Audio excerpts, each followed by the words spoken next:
Hey everybody, ModelMan here with Shift Supervisor Pippin, and today we're going to be looking at the paint booth. We're in the final steps right now, and as my battery is about to die, why don't I go and change that out. And over here with the paint booth, there's two last touches that have been done. Three if you count my retightening and restraightening of the ductwork. But coming in at number one, finished yesterday morning and done over several days, there are two components. First, there's the clear plexiglass cover, 39.5 by 29 3/4 or something like that, somewhere in size. And you'll notice that along the edges and down the middle and way over there in the edges there are a series of magnets. And what that's going to allow me to do is once I put handles in here, I'll be able to a little more easily raise it to a given height and reset it in place. So at this height, for example, I can just reach my hands under and work on paint brushing without any risk of paint kicking back at me. And there's still a lot of suction going on in this little area. Some smoke tests I've done have shown. If there's a lot of pieces or any pieces of anything venting inside, then chances are I'll be leaving it at this height, which is just about 3 inches of space. There's massive amounts of suction all along the length there, and I think that's going to be really good. The idea was that by spacing magnets every 3 inches, I would be able to set this all the way up to the very top, and I can have it nearly fully open. In practice, that's not quite what's going on. While this side is a straight perpendicular line to the base, this corner, it's causing me trouble again, is not. So it is kicked out and needs to come in this direction, and it turns out before, while it had undercut the ceiling there, now it's actually overcutting the ceiling by about as much as it had been undercutting. But having it overcut is better in this case than having it undercut, so it works out, but it still would have been nice to have had it correct. And since I have to also tuck this in that way, that's another situation. So what happens is, while the magnets are set for a default position of closed, as I move the plexiglass up, they get further and further out, so that by the time you get this bottom to the top up here, they're full magnet width off on one side or the other. So it's an issue. I may put another magnet here and another one there to help out, because even this, there's still a couple magnets missing on that side entirely. Oh, and it looks like I pulled a couple of them out of their little sprocket hole right there,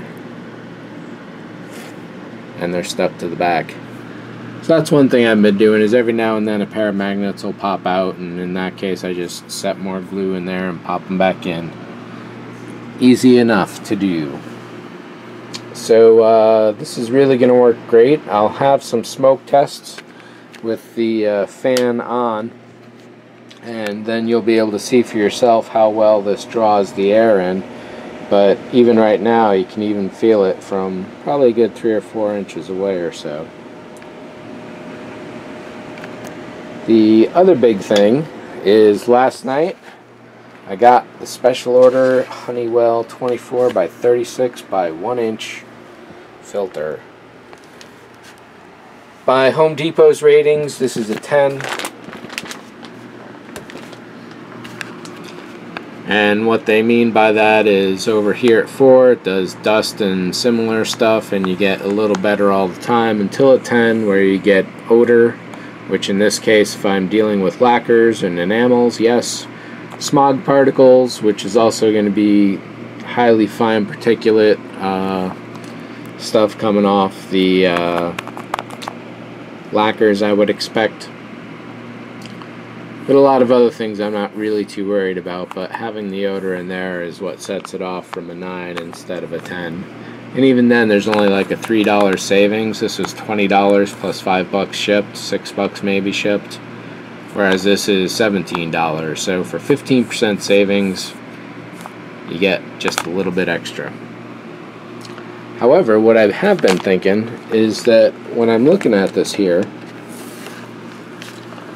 is that what I might want to do is actually wall this off entirely here and make a 24 by 24 bed with a wall here going top to bottom that would cut off the airflow and allow me to use this as a miniature storage bin. I could put the airbrush in here, or a small jar of paint, a jar of thinner, whatever. Anything that would be better if it was closer to a vent in general, such as, you know, thinners. I may do that in the future, but for now I'm going to go with this guy. So what I'll have to do is pull this apart just a little. Got to pull the front off here because that's definitely too heavy. Probably don't have to pull the ceiling off. Oh yeah, speaking of, as I mentioned, in addition to the plexiglass, there was yet one more thing. So I mentioned the sneeze guard here. This is actually rotatable because it's just taped. But the real big thing is, as you can see, the ceiling.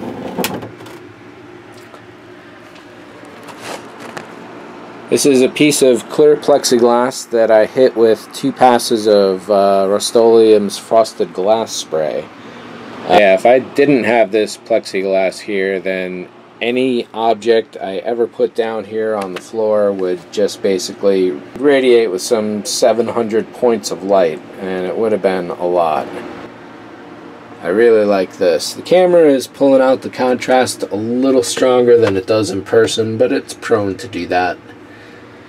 Instead of just dark bands in the middle here, what I'm seeing is just lighter cloudy patches. Yeah, there we go. So yeah, when the camera is exposed for all of this, that's what the ceiling looks like. And this is a really bright area. Nice. You'll also notice that there's a bit of a band-aid on my finger. And that is because the paint booth, while I had maybe got a couple small nicks or cuts or things like that, really demanded a sacrifice. And this was a big one, it turns out. I had been looking around for my little Dremel cutting wheel here so that I could cut that sheet down just a little and make it fit just a dash better.